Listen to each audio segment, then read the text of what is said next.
Welcome to California Edition. My name is Brad Pomerance. Election Day coming up November 4th. We are joined by Eric Bauman. He is the chair of the Los Angeles County Democratic Party, vice chair of the state Democratic Party. I want to talk about election, do some politicking, some prognosticating.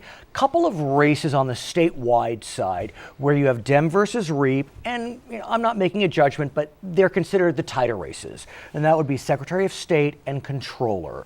Let's start with Secretary of State. Alex Padilla versus Pete Peterson. Some would call that a tighter race, even though it's a blue state. What do you think, sir? You know, I think when the people of California realize that they have the possibility of electing a guy who's an engineering graduate from MIT to take over our election systems, to rebuild the computer systems that have caused so much stress and strain, and who has the legislative record that Alex Padilla has, I think there's no question about it, they're going to vote Padilla. The flip side, though, is Mr. Peterson, he's seen as a reformer, he's seen as a moderate, he's a younger gentleman, he's making noise. Mr. Padilla comes from the state Senate, some scandals in the state Senate. How do you kind of answer that? Well, first of all, Padilla is younger than Peterson. That's true. Technically true. And yes. many people would say he's part of the Mod Squad. Okay, some would say, right. Although he did carry the plastic man bag. Right.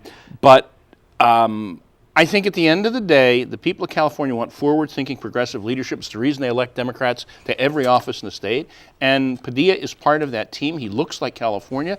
And I think he's an inspiration, particularly for young Latinos to come out and vote, because they look and they see that they have the possibility to run and get elected to statewide office. It's been a long time since we've had a Latino in statewide office. Let's talk about Latinos, because there is some concern amongst Democrats, not only in California but nationwide, that Latino participation will not be high. There was a lot of excitement amongst the Latino community that President Obama would engage directly on immigration reform. Mr. Obama decided to wait till after the election. Are you concerned about a depressed Latino turnout as a result?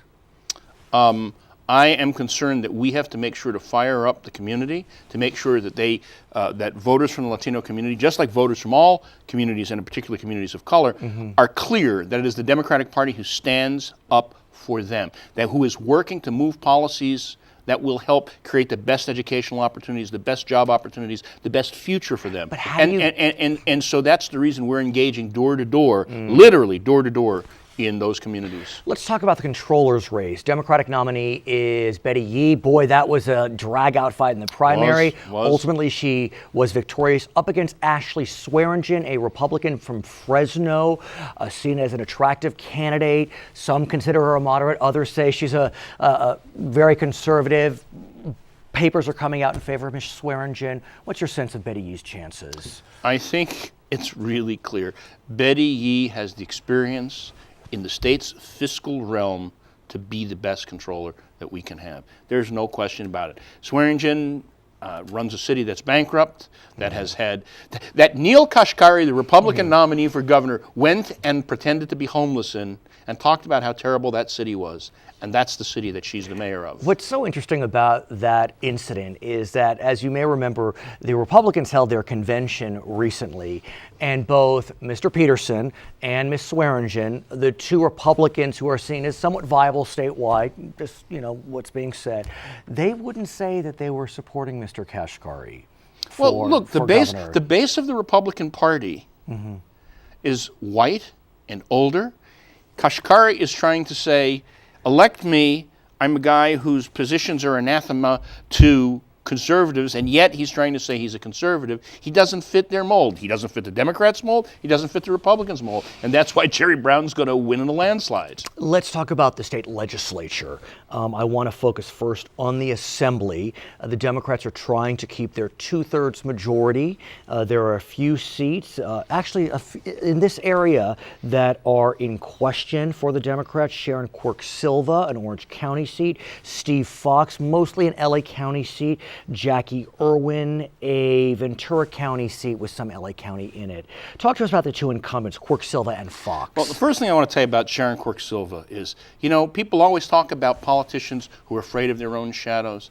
This is a woman who has taken the tough votes every time, and she has said, if I don't go to the mat and fight for what I believe in and take the votes, what's my point being here? If I lose in 2 years, what will I go home and say that I did? So she was not willing to walk on any important votes. She actually did the right thing, whether you're talking about the minimum wage or any other bill. And so I think that bodes well for her. She has been in her district every week, week after week since she got elected, talking about her values, talking about her experience as a school teacher, fighting for veterans and for the Veterans Cemetery in Orange County.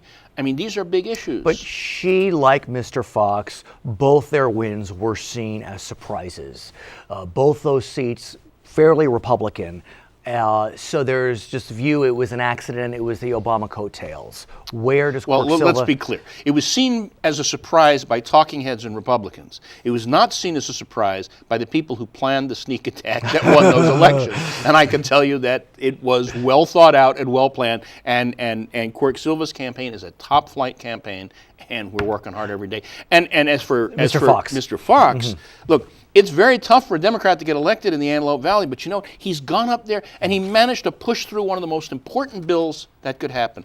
A bill that keeps military and aeronautical manufacturing in California and including in the Antelope Valley. That's critical because those jobs are what made that place. And he's also been the lead fighter to bring a Cal State University to the Antelope Valley, which is critical for the folks who live out there in order to be able to get an education and have a future. Fox is an unusual guy, but he's in it to win it, and he's fighting every day. Now, a pickup potential would be Jackie Irwin. She is running for the seat being vacated by Jeff Gorell, a Republican running for a congressional seat against Julia Brownley. Could you think the Democrats pick it up? I think that we've been working very hard from the day Jackie was enticed into the race. Here is the one Democrat who served on the Thousand Oaks City Council, and she was actually able to get stuff done and get progressive stuff done. She has the capacity to work across the aisle like you have never seen. On the day or shortly in the days after she announced, she was endorsed both by Democrats and Republicans across Ventura County, and the Republicans nominated the most conservative candidate they could possibly have picked, a pastor whose views are so far to the right of average Californians and average Ventura County folks that I think, you know, it's a close fight, it's a hard fight, but I think that that's going to be a pickup seat for the Democratic Party for sure. On the Senate side, there are 3 seats which are targeted, one in the Southern California area, and that's a seat currently, look, it's a newly drawn seat, but essentially it's the Lou Correa seat. He is termed out. We have Orange County Supervisor Janet Nguyen running as the Republican, Jose Solario running as the Democrat. Mr. Solario had been in the Assembly, didn't do as well as some would have thought in the primary against Ms. Nguyen. Talk to us about that seat, which is mostly Orange County but bleeds into Long Beach. I want to just say this startup. Anybody who tries to make any comparisons about the general election based on what happened in the primary election is not thinking clearly. Why? Because it's a different set of voters, and Democrats vote in general elections. Okay. Republicans vote in primaries. And that's a well-known fact. But having said that, look, Solario is a different candidate than the man he's seeking to replace. He is a much more progressive candidate. He's a fighter. He's willing to speak truth to power. He's a big battler for working men and women. Do those progressive views hurt or help him in a district that's, you know, pretty purple? I think both. And the secret is to watch how we use that to motivate voters to come out. And, you know, the Democratic Party has the best ground game in this state. We are working to make sure that we have 2/3 in both houses. And I want to say this, you know, somebody would say, oh, well, if the Democrats got a supermajority, we're going to run away and raise taxes. We're going to run away and do all this stuff. The governor said we wouldn't raise taxes without a vote of the people. We didn't. We waited. Democrats have legislated maturely with thought to the future. And I think we have proven to the voters that we can be trusted with the supermajority, and I believe we're going to be returned. The Democrats did have a supermajority for most of this past session. That's correct. And so, and I think we've proven the point that we will govern fairly and with thought to the future. That's why the rainy day fund is our bill. Right. Because water we bond. want to make sure the water bond. You'll come back after the election? I will come back after the election. We'll see what happens. You and I have a personal race or two that we have a little to jockeying see. over. He is Eric Bauman. My name is Brad Pomerance. It is California Edition.